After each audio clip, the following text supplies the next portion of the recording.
Greta Rún. Það stór helgi framöndan. Fjölnir, 2 leikir móti Fjölni. Þetta verður eitthvað. Já, þetta verður bara skemmtilegt.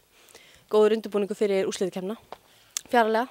Þannig að við notum þetta bara sem æfingu fyrir það og bara til þess að þjappa okkur saman og já, spila körfuboltaleik bara. Þeir eru búin að spila 2 leiki við Fjölni í vetur. Vinna annan, tapa hinum, tapa báðum. Við langaðu svo að vinna annan leiki. Já, sammála. Tökum það bara núna? Já, við tökum það báða bara núna.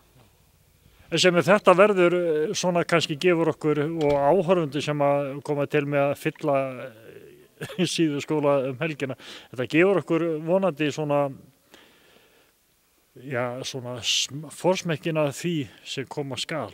Að þið mæti þeim í fjarlægu úrslitum. Já, þetta gerir það og sýnir bara fólki hvað við hverju á að búast í úrslitunum. En þessi leikir á móti Fjölni í vetur, þetta voru hörkuleikir, þannig að það má búast við hörkuleikjum.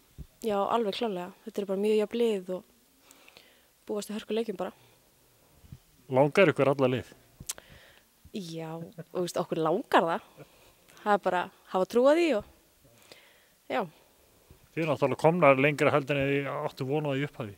Já, klárlega. Okkur var náttúrulega spáð líka bara seinasta sæti, þannig að við gerðum miklu betur en það, þannig að gerum bara betur. Er stemmingi hópni fyrir þessu leiki núna?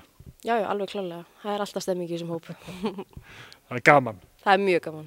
Gangi ykkur vel. Já, takk. Ekki bara sáttur, heldur himinlifandi á dekkjum frá Yokohama. Þú fær Yokohama dekkin hjá Dekkjahöllinni og á dekkjahöllin.is.